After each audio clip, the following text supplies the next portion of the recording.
चक्रपाणी जी से लूंगी, लेकिन सुमित खरबंदा जी, आप तो माइंड रीडर हैं। मैं बड़ी क्यूरियस थी आपसे बातचीत करने के लिए भी, लेकिन जरा समझाइए कि कहते हैं कि आप भी लोगों का मन पढ़ लेते हैं, दिमाग पढ़ लेते हैं, जैसे धीरेन्द्र शास्त्री जी पढ़ लेते हैं। ये कोई विधा होती है? आखिर ये क्या टेक्निक क्या होती है? एक अलग चर्चा है इन दिनों। जी मैं सुमित जी की आवाज कट हो गई है। जी सुमित जी। के लिए लोगों को एंटरटेन करता हूँ और ये माइंड रीड करना मेरा पेशा है जी। देखिए, मैं सबको बताता हूँ कि ये एक तरीके की टेक्निक है और मैं अपने शो में खुलेआम ये बातें करके दिखाता हूँ कि अगर कोई भी आपके विचार है जो इंस्टेंट आप कुछ भी सोचते हैं या किसी तरीके से, या आपके माइंड में कई बार होता है कि बातें डाली जाती है, इन्फ्लुएंस किया जाता है, तो वो भी कुछ टेक्निक हम लोग यूज करते हैं किसी का मन पढ़ने के लिए। एक्चुअली में ये सब जादू नहीं कहा जा सकता। ये हम लोग इवेंट्स में हम लोग परफॉर्म करते हैं एंटरटेनमेंट के लिए, लेकिन अगर इसकी भी एक सीमा है, एक लिमिट है, अगर उतने ही सीमा में हम लोग काम करते हैं, मुझे लगता है कि मैं अपने शो के दौरान बताता हूँ कि अंधविश्वास नहीं है।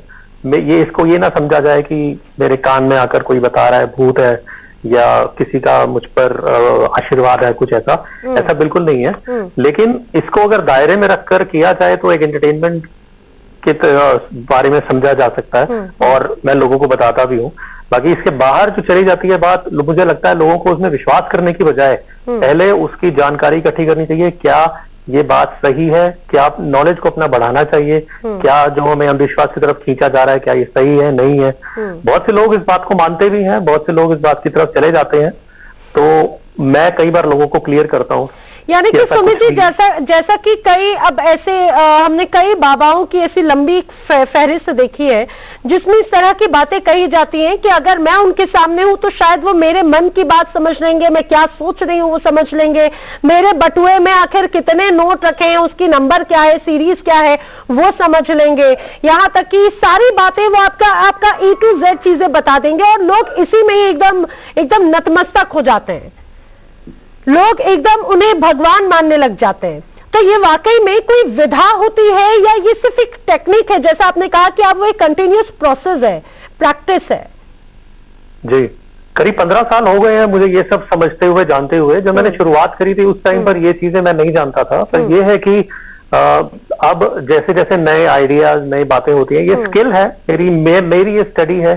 साइकोलॉजी से मैंने स्टार्ट किया था, वो अंडरस्टैंड करते हुए सब्जेक्ट कि माइंड कैसे काम करता है। आपका माइंड स्ट्रांग होना चाहिए, तभी आप इम्पॉसिबल चीजें भी कर सकते हैं।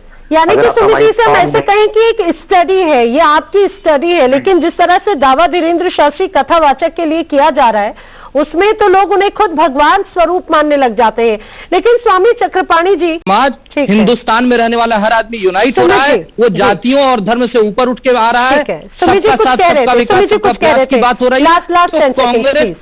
जी, मेरा ये कहना है कि बहुत से लोग इस बात के विश्वास से, इस आस्था से ठीक हो रहे हैं। इस वजह से दिक्कत हो रही है। जी सुमित जी, अपनी बात पूरी। बाबा के पास जाकर बहुत से लोग अपना इलाज करवाकर, अपना इलाज तो मैं ये नहीं बोलूंगा वो डॉक्टर है, मैं ये कहूंगा अपनी आस्था के प्रति ठीक हो रहे हैं।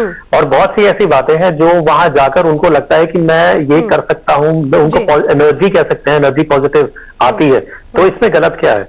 अगर एक इंसान वहां जाकर अगर इतने सवाल है तो एक बार वहां पर भी जाकर क्यों ना टेस्ट कर लिया जाए रोशनी, ये भी अपने आप में बात हो जाती है। आप सभी मेरे साथ में जुड़े, आप सभी का बहुत बहुत शुक्रिया।